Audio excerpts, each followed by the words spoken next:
जहां राम का जन्म हुआ था। Welcome to the nation dialogues.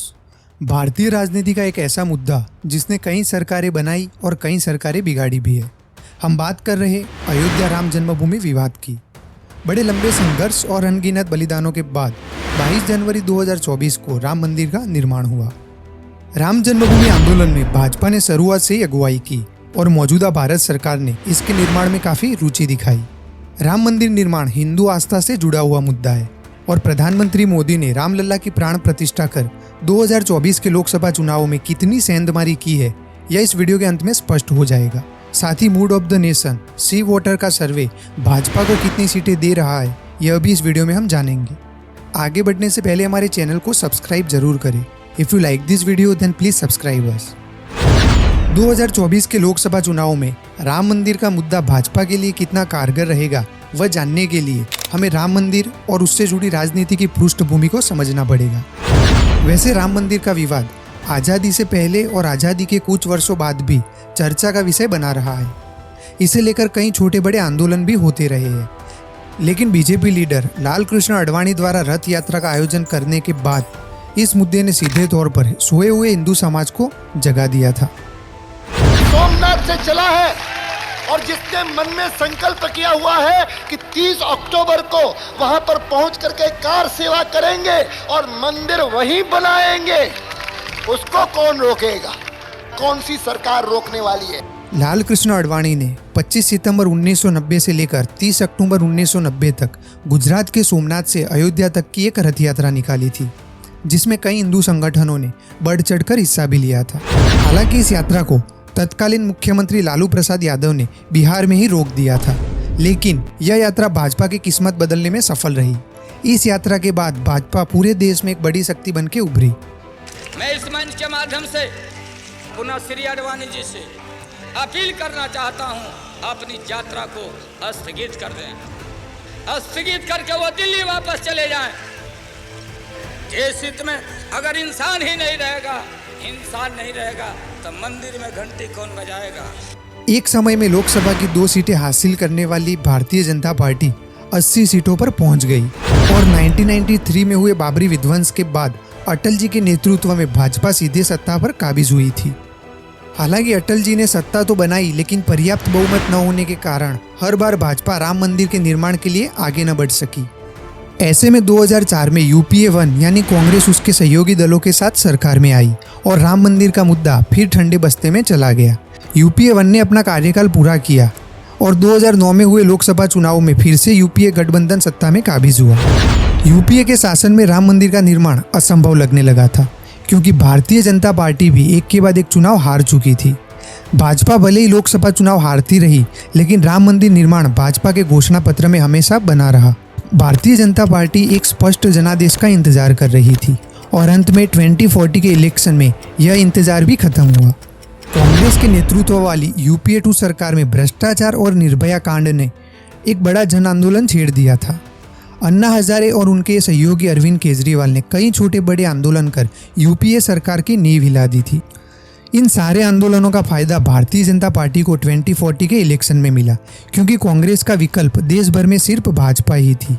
Bhajpa ने उस समय के मुख्यमंत्री नरेंद्र मोदी को साल 2013 में लोकसभा चुनाव समिति का अध्यक्ष बनाया और बाद में उन्हें प्रधानमंत्री पद का उम्मीदवार घोषित किया।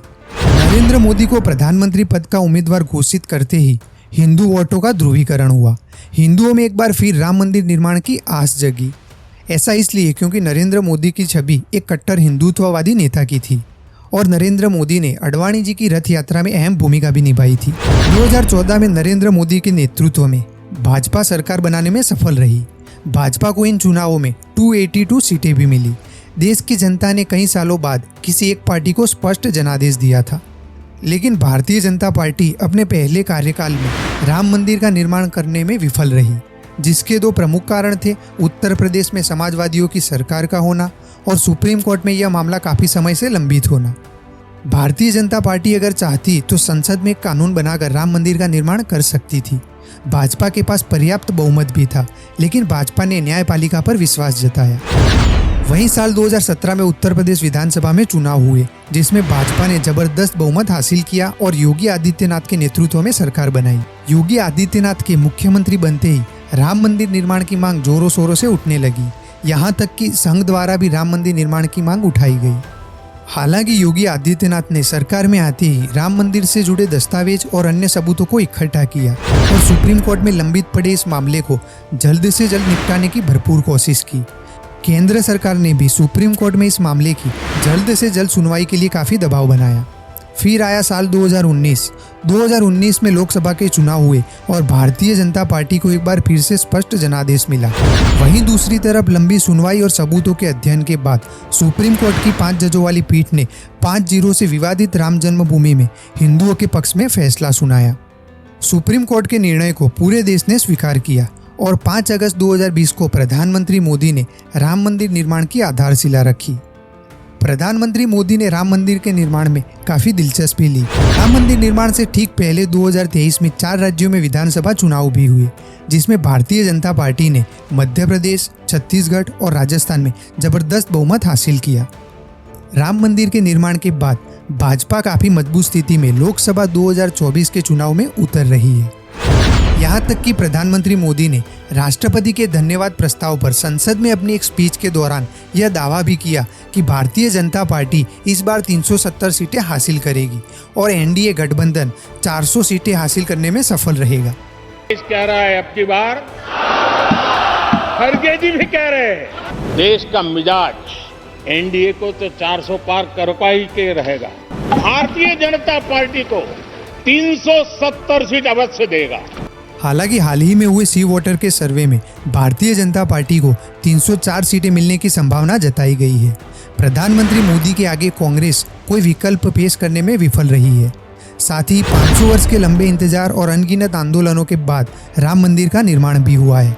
कई राजनीतिक विशेषज्ञों का कहना है कि राम मंदिर के निर्माण के बाद आगामी चुनाव में हिंदू वोटों का ध्रुवीकरण होगा, जिसका सीधा फायदा भारतीय जनता पार्टी को मिलेगा।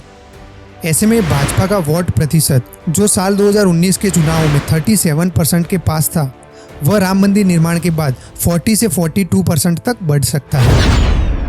अगर भारतीय जनता पार्टी 5% भी अपना वोट बढ़ाने में सफल रही तो यकीनन भाजपा पिछली बार से ज़्यादा और एक ऐतिहासिक जीत दर्ज करती नजर आ रही है।